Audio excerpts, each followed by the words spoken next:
दोस्तों UP board का बहुत बड़ा ब्रेकिंग न्यूज आपके लिए लेके आया हूं। आप लोग बेसब्री से इंतजार कर रहे हैं कि कब हमारा एग्जामिनेशन होगा, लेकिन ज्यादातर स्टूडेंट है वो कोशिश कर रहे हैं कि एग्जामिनेशन ही ना हो, सब ऐसे ही पास हो जाए। तो मैं भी ज्यादा से ज्यादा वीडियो बनाने की कोशिश कर रहा हूं कि लोगों तक पता चले कि बच्चे यूपी के भी बड़ा इंपॉर्टेंट है। सीबीएसई बोर्ड की तरह उत्तर प्रदेश के भी बच्चे हैं, वो भी बहुत इंपॉर्टेंट मीन रखते हैं देश के लिए। तो यूपी का जो बोर्ड है इसमें 56 लाख स्टूडेंट है 10वीं 12वीं को मिला के। तो एक आज तक का बहुत अच्छा आर्टिकल आया है कि एग्जाम डेट का कब फैसला हो सकता है। तो दोस्तों आप लोग बताइएगा कि एग्जामिनेशन होना चाहिए या नहीं होना चाहिए। मुझे तो लगता है नहीं होना चाहिए, लेकिन बहुत बड़ी अटकलें इसमें अटकी हुई है।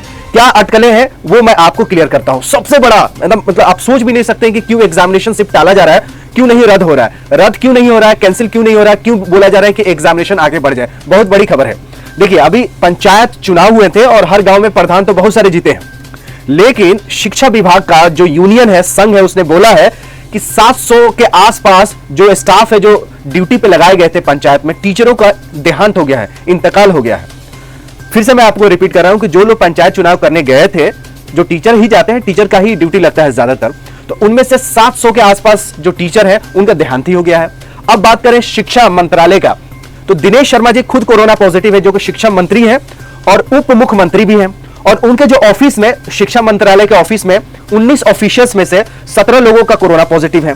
तो ऑफिशियल्स भी कोरोना पॉजिटिव है, शिक्षा मंत्री जी भी कोरोना पॉजिटिव है, और जो टीचर लोग हैं जिनकी ड्यूटी लगी थी पंचायत इलेक्शन में, वो भी कोरोना पॉजिटिव है और कितने लोगों का देहांत भी हो चुका है। ये बहुत बड़ी खबर है कि आप जो रिजल्ट आपका प्रिपेयर करेंगे वो खुद ही कोरोना पॉजिटिव है, और जो आपका डेट अनाउंस करेंगे वो भी कोरोना पॉजिटिव है। तो कैसे आपका डेट आएगा, कैसे आपका एग्जामिनेशंस बिना कैसे इवैल्यूएशंस होगा। सबसे बड़ी जो अटकलें हैं कि यूपी बोर्ड को टाली नहीं जा सकती, एग्जाम को करवाना ही करवाना पड़ेगा। तो यह है दैनिक जागरण का बिल्कुल ऑथेंटिक न्यूज कि यूपी बोर्ड सीबीएसई की तरह क्यों नहीं कैंसिल कर रहा है, क्यों नहीं सीबीएसई जैसे 10वीं का कैंसिल कर दिया है, यूपी भी वैसा क्यों नहीं कर रहा है, क्यों नहीं 10वीं का सबको प्रमोट कर दे रहा है। तो सबसे बड़ी वजह क्या है, देखिए सीबीएसई बोर्ड में बहुत सारे एक्टिविटी होता है, मतलब इंटरनल असेसमेंट होता है, प्रैक्टिकल्स होते हैं, वाइवा होते हैं, मॉक टेस्ट होते हैं, बहुत टाइप्स का इंटरनल असेसमेंट होता है।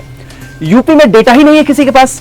स्कूल में आपने इंटरनल असेसमेंट में कितना नंबर लाया है, जैसे सीबीएसई का जो रिजल्ट तैयार होगा वो इंटरनल असेसमेंट पे होगा, लेकिन यूपी का किस बेसिस पे होगा। यूपी के पास कोई डेटा ही नहीं है, यूपी के स्कूल के पास कोई नंबर ही नहीं है। यूपी इंटरनल इतना एक्टिविटीज नहीं करवाता जो अपना डेटा रख सकते। तो देखिए सीबीएसई बोर्ड की तरह, देखिए अभी बात माने यूपी बोर्ड के पास विद्यालय स्तर पर होने वाली वर्ष भर की परीक्षाओं का रिकॉर्ड ही नहीं है। यह बहुत बड़ी खबर है, दैनिक जागरण का रिपोर्ट है, आज का रिपोर्ट है, कुछ घंटों का रिपोर्ट है कि यूपी बोर्ड के पास विद्यालय स्तर पर, यानी विद्यालय में वर्ष भर जो एग्जाम होता रहता है इंटरनल, जिसका नाम रहता है, जो बोर्ड का एग्जाम ना होकर एक छोटा छोटा एग्जाम होता है, जैसे 6 माही होता है, 3 माही होता है, प्री बोर्ड होता है, इंटरनल कुछ एग्जाम्स होते हैं, यूनिट वाइज होते हैं, प्रैक्टिकल्स होते हैं, तो उसका परीक्षाओं का रिकॉर्ड ही नहीं है। तो जो परीक्षाओं का रिकॉर्ड ही नहीं है तो किस बेसिस पे 10वीं 12वीं के पास किया जाएगा। ये सबसे बड़ा दिक्कत है यूपी माध्यमिक शिक्षा परिषद के पास, इसीलिए 10वीं 12वीं के कैंसिल ना होके एग्जाम करवाने पे तुले हुए हैं। अगर सीबीएसई बोर्ड की तरह यूपी बोर्ड का भी इंटरनल एग्जामिनेशंस होता, तिमाही, 6 माही,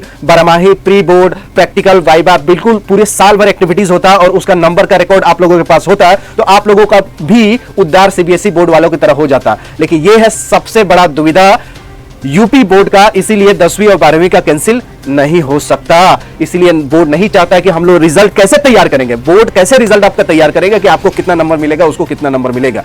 देखिए अगर बहुत ज्यादा आप लोग बवाल मचाते हैं, देश की जनता, यूपी की जनता बहुत ज्यादा बवाल मचाएगी, हो सकता है कुछ और भी तरीके निकाल के पास कर दिया जाए सभी को। लेकिन सीबीएसई के बाद बिल्कुल सीबीएसई बोर्ड के पास बिल्कुल ऑथेंटिक डेटा है, जिस हिसाब से वो लोग अपना प्रिपेयर रिजल्ट कर सकते हैं। लेकिन यूपी के पास कोई डेटा ही नहीं है, कोई रिकॉर्ड ही नहीं है स्कूल में, तो कैसे आपको पास करेंगे। तो ये दुविधा है, इस दुविधा को कैसे टैकल किया जाएगा ये तो अधिकारी ही बताएंगे, आप लोग बताएंगे। आप लोग बिल्कुल अगर ठान लेंगे तो वही होकर रहेगा, क्योंकि देश में कोई राजशाही नहीं है, डेमोक्रेसी है, जो आप लोग चाहेंगे वही होगा।